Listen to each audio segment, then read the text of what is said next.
Bismillahirrahmanirrahim. Assalamualaikum warahmatullahi wabarakatuh. Asyhadu an la ilaha illallah, asyhadu anna Muhammadar Rasulullah. Allahumma sholli ala sayyidina Muhammad wa ala sayyidina Muhammad. Kama sholaita ala sayyidina Ibrahim wa ala sayyidina Ibrahim bil alamina innaka Hamidum Majid. Sebelumnya kita panjatkan dahulu doa kepada Gusti Allah Agung untuk saudara kita yang telah memberikan sholawatnya kepada channel dakwah ini, sehingga channel ini dapat dengan setia eksis hadir dalam ruang-ruang diskusi kalian semuanya dimanapun kalian berada. Tentu dengan sebuah harapan, insya Allah sholawat itu akan menjadi catatan langit amal soleh bagi mereka dan keluarganya kelak, dan insya Allah akan terbalaskan dengan balasan yang jauh lebih baik lagi. Kemudian untuk seluruh viewer terkasihku dimanapun kalian berada, ya, ucapkan terima kasih atas apresiasinya. Semoga selalu always dan tidak pernah never tetaplah bertumbuh menjadi satu pribadi tangguh yang anti skip dan anti download. Bagi yang berkenan silahkan saja di share linknya, ya, link kajiannya, ya. Jadi nggak usah diunduh atau dipotong-potong atau diadu-adu dengan video lain, aku nggak kasih izin gitu, ya, linknya saja. Oke, kita mulai kajiannya dalam waktu yang sangat mendesak, ya. Sebentar lagi sepertinya ada yang sudah masuk duhur atau gimana, jadi tolong dimaklumi aja, ya, karena nggak bisa bareng kita, ya. Aku akan jelaskan tentang sanad itu menggaransi kebenaran enggak? Ya. Karena banyak orang enggak tahu, mungkin dia sendiri juga tahu atau enggak tentang sanad. Menakut-nakuti orang belajar agama dengan sanad itu bajingan itu. Ya. Gue bilang bajingan. Kalau ada orang menakut-nakuti orang yang mau belajar agama dengan sanad itu bajingan itu. Ya, seharusnya orang diberi di-trigger, terus diberi jalan yang luas, ya, diberi dorongan yang juga harus cukup supaya dia mau belajar agama. Nanti perkara salah ya dibenarkan gitu loh. Jadi jangan menggunakan sanad itu menjadi hantu sehingga orang takut belajar agama. Ya, belajar aja, ya. Nggak usah mau ditakut-takuti sanad. Apa? Ya. Sekarang ada komentar masuk dari saudara kita, ya, dari komentar Adam bukan manusia pertama. Kamu bisa lihat di sana, tapi ini seri yang keberapa, ya? Gue nggak bisa lihat ini. Ya. Ada manusia lama, nanti kalau ke sana, ya, lama. Kamu cari lah, ya, si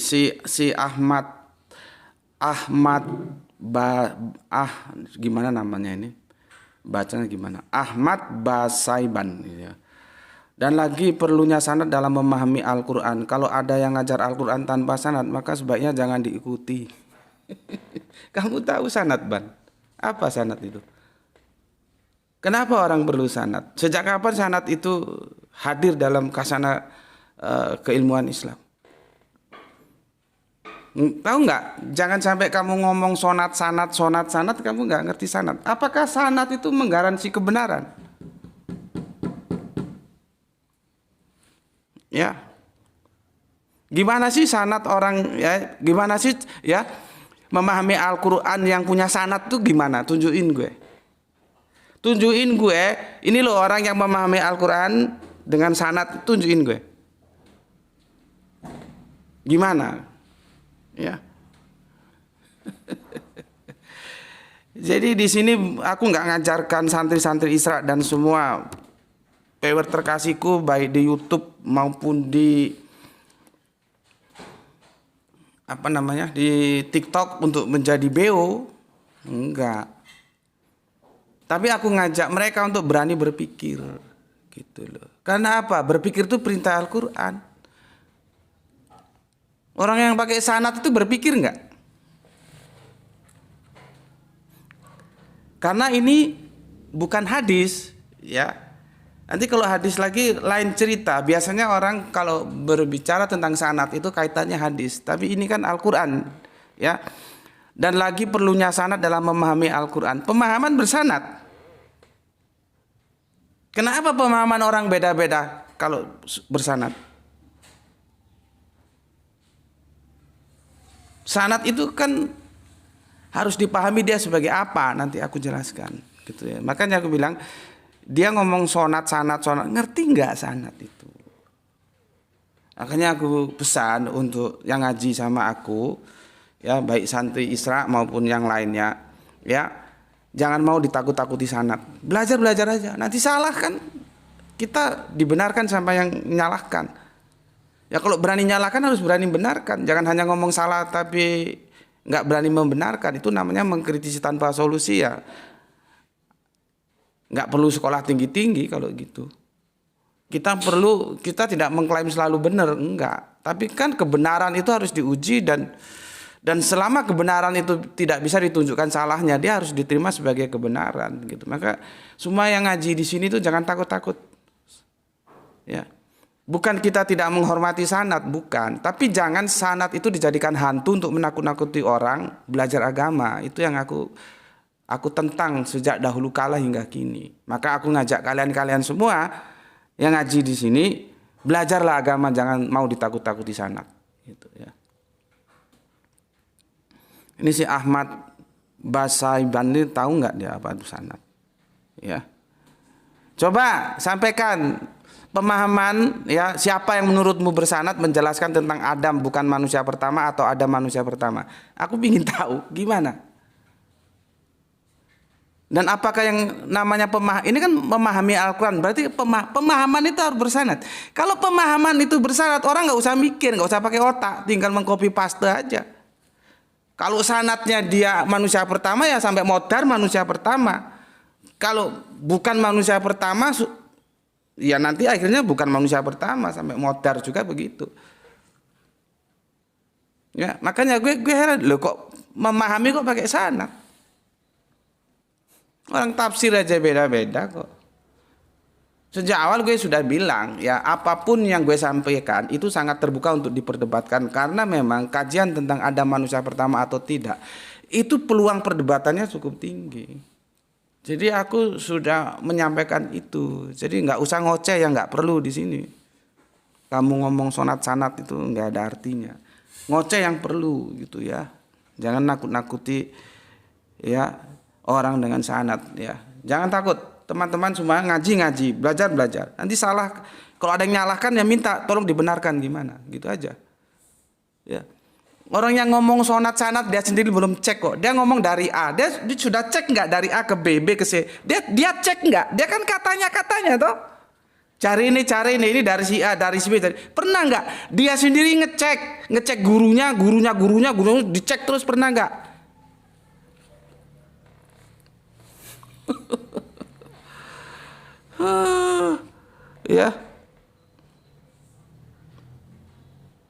Ya, apalagi gini, yang jelas terjemahan Al-Quran itu bukan Quran ya. Jadi untuk memahami Al-Quran harus paham bahasa Arab. Enggak, kamu goblok Ahmad Sebian. Memahami Al-Quran itu harus paham bahasa Al-Quran, bahasa Arabian bukan bahasa Arab. Orang Arab aja nggak semuanya ngerti apa yang dipesankan Al-Quran kok, walaupun dia orang Arab, bahasanya Arab. Jadi kamu goblokmu itu, aku nggak pernah ngajarkan Al-Quran itu bahasa Arab. Kalau mau memahami Al-Quran maka belajar bahasa Arabian, karena Al-Quran mengatakan bahwa dia itu Arabian, Arabiyun. Itu Al-Quran sendiri yang mengatakan. Terus cangkemmu ngomong Al-Quran bahasa Arab. Jadi kita kalau mau memahami Al-Quran harus belajar paham bahasa Arab gitu.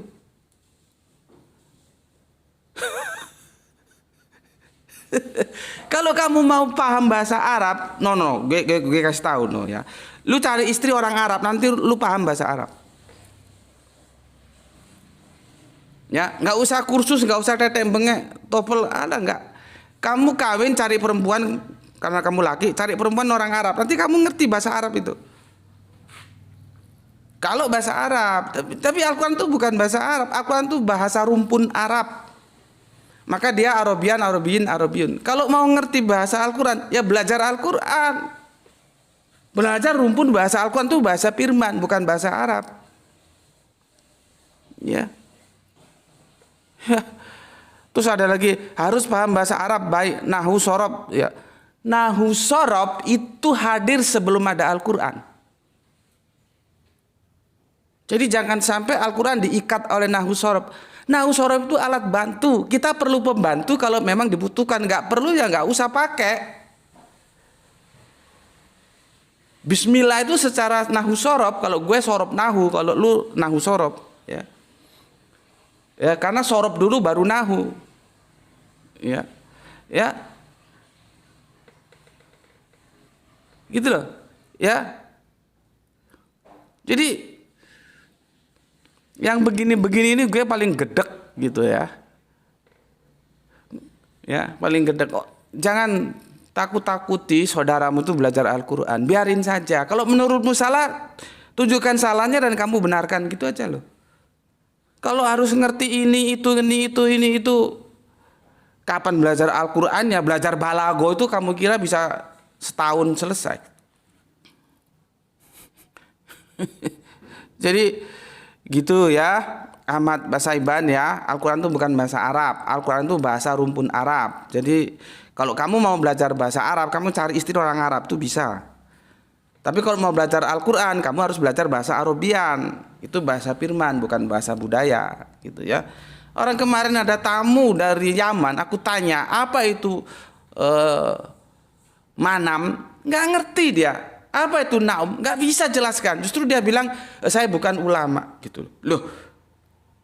Lah kon niku wong Yaman nggak ngerti apa itu manam, apa itu naum. Gitu loh. Jadi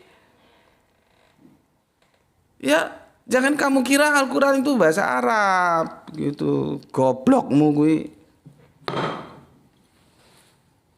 Sampai jatuh kopiku. Ya.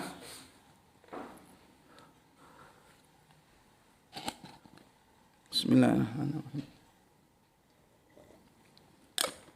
Belajar aja ya. Karena perintah Al-Quran itu kita suruh berpikir. Dalam belajar itu ada proses berpikir gitu ya. Gak usah ditakut-takuti yang sanat lah, yang inilah, yang itulah, jangan ya. Coba sekarang kita coba kaji sanat itu gimana sih ya. Oke, aku juga ini nggak ngerti yang dia maksud itu dia menyampaikan pemikirannya itu berdasarkan pengetahuan dia atau hanya ngomong aja tapi nggak tahu apa yang diomongkan gitu ya.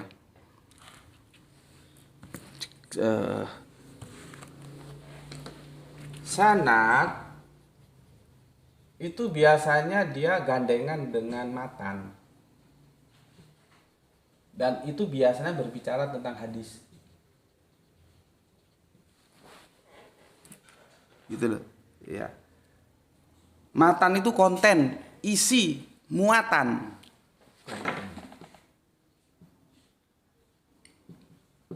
Sanad itu jalur periwayatan. Jalur periwayatan. Dari mana? Dari sumber ke penerima.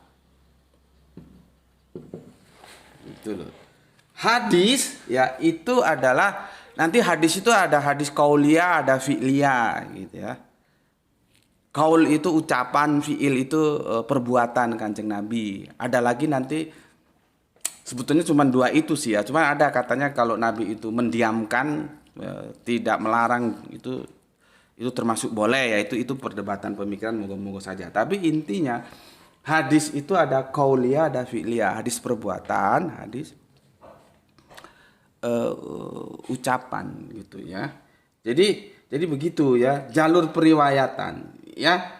Jadi sumbernya hadis itu adalah siapa? Kanjeng Nabi. Kanjeng Nabi dari si A, dari si B, dari si C, dari si D ke E, gitulah kira-kira. Ya. Ini jalur ini. jalur periwayatan ini loh. Ini sanad ya. Kalau teman-teman kita di LDII bilang itu mangkul ya. Dia mangkul.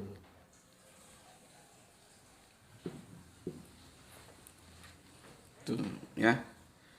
Dari si A, si B, si C, si D. Ya. Dulu itu nanti aku jelaskan ya.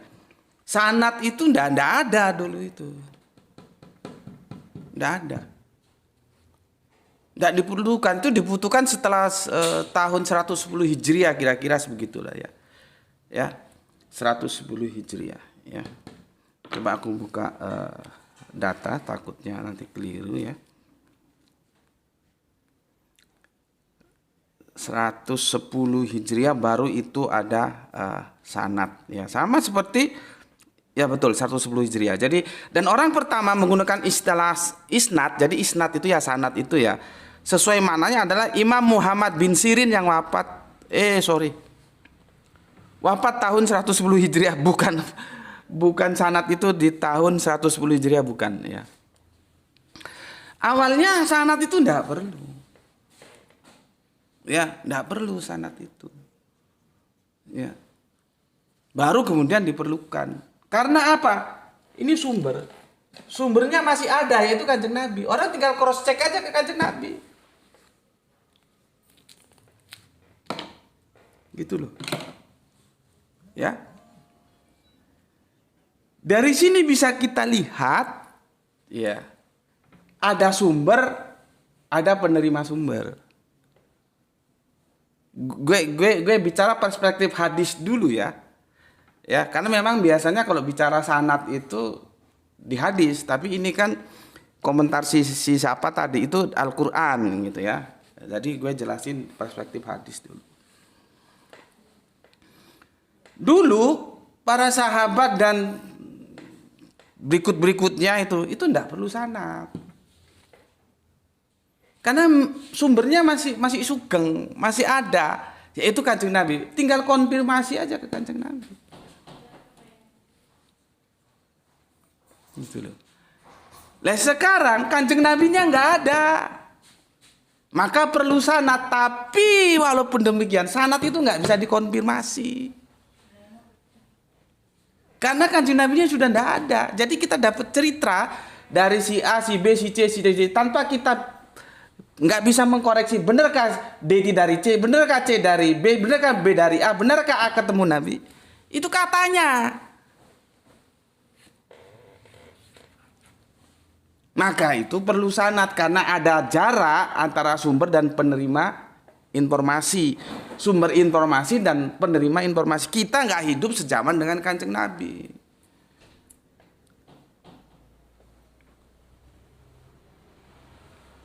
Kita nggak hidup sejaman, maka perlu sanad. Tetapi ya sanad itu bukan sesuatu yang harga mati. Bukan. Karena apa? Kalau kita bicara hadis nanti itu akan terjadi relativitas. Makanya ketika kita belajar mustalah hadis ada yang sahih, dhaif dan segala macam tetek bengeknya. Makanya aku bilang bisa jadi satu hadis itu diterima oleh kita, tapi oleh sahabat kita yang lain ditolak. Atau sebaliknya sama sahabat lain diterima, sama kita ditolak. Gitu loh. Ya, aku menolak hadis Kanjeng Nabi menerima perintah sholat pada waktu Mi'raj sebanyak 50 menjadi 5 waktu. Gue tahu itu Muslim itu. Dalam perspektif keislaman kalau sudah Muslim itu udah paten, tapi nggak apa-apa, gue tolak. Gue nggak terima itu hadis dan gue punya argumen untuk menolaknya. Karena Nabi gue sami'na wa ata'na, kalau disuruh 50 ya 50, nggak mungkin tawar-menawar seperti di pasar beli ikan asin 50 jadi 5 dan advice-nya itu datang dari Kanjeng Nabi Musa. Itu argumen gue menolak itu hadis. Tapi lu mau terima nggak apa-apa, silakan lu terima, lu telan itu sana nggak apa-apa. Karena apa? Kita nggak bisa mengkonfirmasi langsung ke Kanjeng Nabinya. Jadi sanad itu sebetulnya diperlukan sebagai alat bantu. Ujung-ujungnya itu adalah otak kita, logika kita. Bener nggak itu? Gitu. Logika kita yang menentukan, rasionalitas kita. Ya, itu bener nggak sih? Gitu. Ya, bener nggak itu? Gitu. Jadi gue, ya, misalkan aku kasih contoh, kadang-kadang banyak yang keliru terhadap gue seperti ya. Gue ini, ya, bukan tidak percaya terhadap hadis Kanjeng Nabi Muhammad. Gue ya percayalah. Tapi sikap gue terhadap hadis yang nerima sholat Mi'raj 50 jadi 5. Gue nggak percaya kalau Kanjeng Nabi Muhammad bilang begitu. Itu beda. Ya. Lu kan ngomong ini hadisnya Kanjeng Nabi Muhammad. Kalau itu hadisnya Kanjeng Nabi Muhammad, gue pasti terima. Tapi gue bilang itu bukan hadisnya Kanjeng Nabi Muhammad, karena nggak mungkin Kanjeng Nabi Muhammad itu membantah, melakukan bergaining kepada Gusti Allah Agung, gitu loh. Ya. Jadi bukan gue kan seringkali lontaran jangan ngaji kau seperti itu ingkar sunnah. Ingkar sunnah gundulmu gue apa? Bagaimana aku tidak memakai hadis kalau mau sholat? Sholat itu kan rinciannya nanti kan prakteknya di hadis, bukan di Al-Quran. Al-Quran itu perintah secara global, tapi rinciannya itu di hadis. Itu loh. Ya. Nah, dia bilang memahami Al-Quran itu harus bersanad. Gue heran, apa maksudnya? Ini gue hapus ya.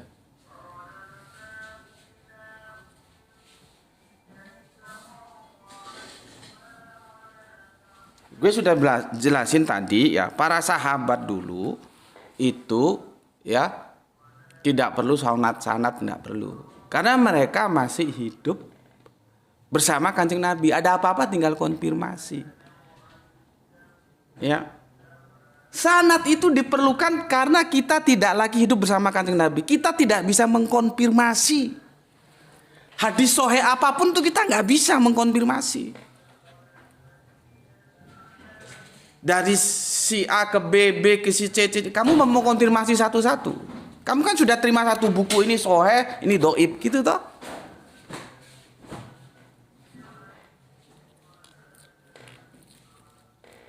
Mana kitab hadisku ya? Sebentar, tak cari kitab hadisku. Hadisku.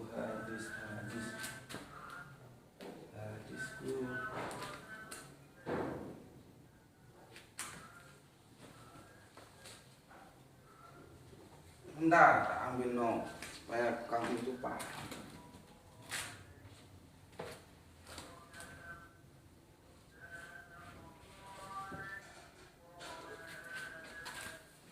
Nih, ya.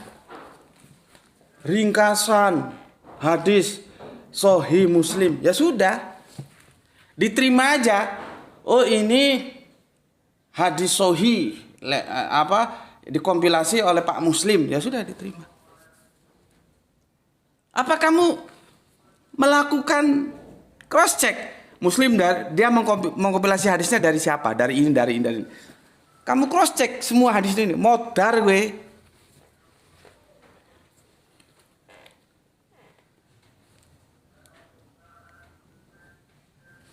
Hadis segini banyak kamu mau cross check? Kita hanya menerima saja Sahih Muslim. Artinya kamu menggadaikan dengan apa yang dikompilasi Pak Muslim. Pak Muslim ke belakang kamu kan nggak pernah cek. Pak Muslim juga kan masih katanya kamu pernah cek sampai ketemu Nabi kamu cek. Kan yang enggak gitu loh. Ya. Jadi sanad itu diperlukan karena kita nggak ketemu sama sumber aslinya, ya. Maka diperlukan sanad dari si A, si B, si C, si D. Itu pun nggak menggaransi kebenaran.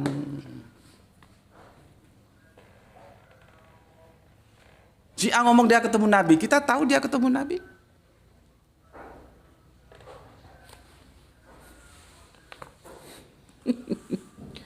Ya. Apalagi kalau bicara sahabat Abu Hurairah. Abu Hurairah itu masuk Islam kan pasca perang Khaibar. Jadi kumpul Nabi itu sekitar 3 tahunan lah ya, kurang lebih loh ya, nggak pasti 3 tahun ya.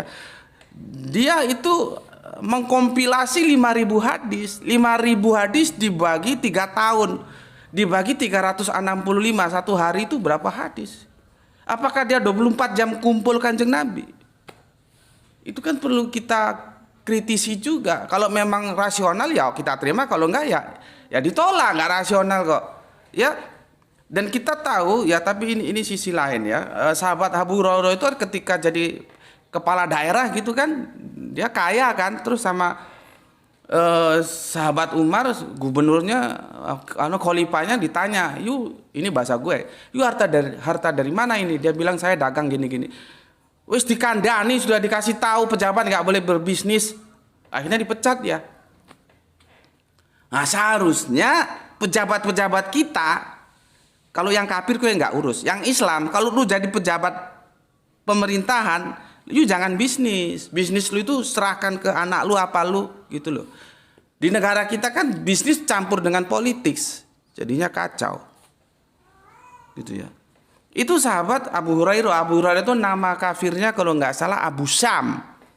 Tolong dikonfirmasi kalau salah ya.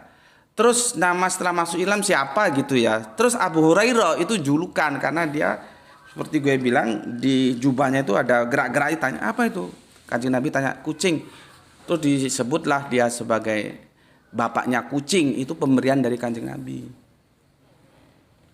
Ya, itu Kanjeng Nabi yang kasih nama. Terus ditiru sama proklamator kita Bung Karno. Bung Karno itu kalau undang artis ke istana itu terus dikasih nama. Rima Melati, Titik Puspa, itu Bung Karno yang kasih nama. Nggak tahu kamu sudah lahir belum? Ya, Rima Melati itu bukan nama aslinya. Titik Puspa itu bukan nama aslinya. Ya, jadi hadis seperti ini kita nggak mungkin melakukan cek and recheck terus menelusuri sendiri. Kita menggaransikan kita kepada Pak Muslim ini yang telah melakukan kerja keras mengkompilasi ini. Pak Muslim ke sana nggak mungkin kamu hanya menerima, oh ini Sahih Muslim ya wes kamu anggap sahih.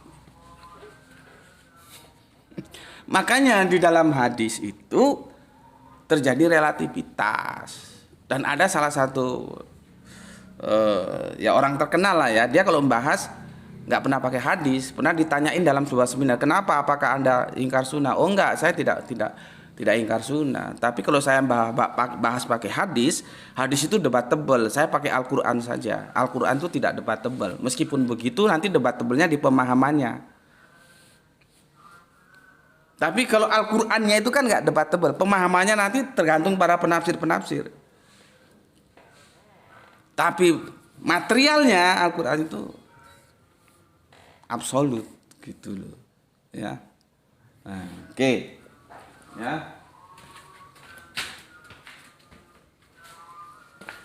Oke, gitu ya.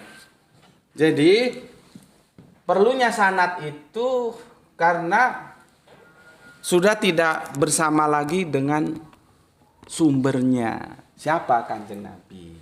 Gitu loh. Ya. Nah, sekarang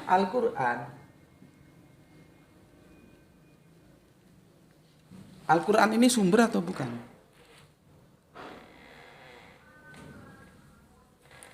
Gitu loh. Apakah kamu perlu sanad belajar Al-Quran? Si A, si B, si C, si D, si E ke sini ya.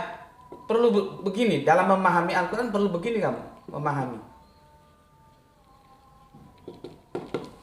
Kalau perlu begini, berarti kamu nggak pakai otak. Kamu hanya mengikuti apa yang dikatakan si A.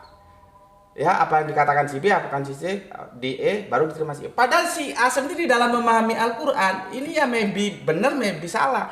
Maybe yes, maybe no. Kenapa kok kamu nggak langsung ke sumbernya saja? Sumbernya masih ada. Al-Quran itu sumber. Gitu loh. Kecuali kamu meragukan Al-Quran sebagai firman Allah. Kamu harus cross check dulu, Al-Quran itu firman Allah enggak. Memahami itu pola pikir. Pola pikir, ya, otak bekerja. Apakah harus bersanad begini? Berarti kamu menggadaikan agamamu sama yang kamu sanati tadi itu.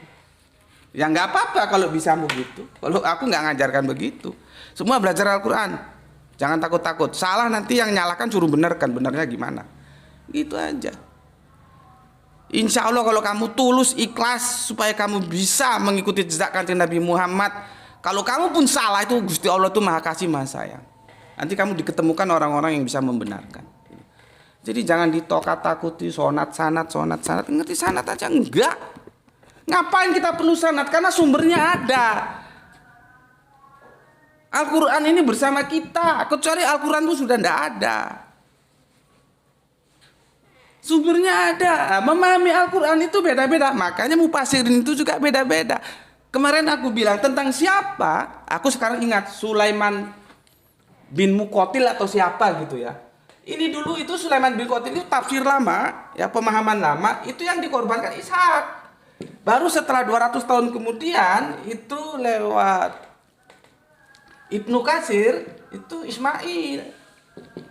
Makanya gue bilang nggak bisa dipatok, ya, bahwa yang dulu tuh mesti bener nggak. Sulaiman dengan Ibnu Katsir dulu mana? Dulu Sulaiman salah. Sama seperti ini, sanad itu nggak menggaransi kebenaran. Sanad itu alat bantu. Kalau kamu perlu kamu pakai, nggak perlu nggak usah pakai. Gitu loh. Ya kalau untuk Al-Quran nggak usah pakai, kan aslinya ada. Kecuali hadis, nabinya sudah nggak ada. Maka hadis itu salah satu kelemahan hadis. Kita nggak bisa mengkonfirmasi. Maka kalau gue nih, bagaimana menerima dan menolak hadis? Pertama, dia sinkron nggak dengan Al-Quran. Yang kedua, dia sinkron nggak dengan rasional kita. Ini aja. Jadi Al-Quran itu terdepan. Dia menjadi batu ujian bagi hadis-hadis itu. Tapi kalau Anda perlu sanad, ya wis karepmu, nggak apa-apa wis. Karepmu. Jadi sanad ini perlunya itu bukan dalam perspektif memahami,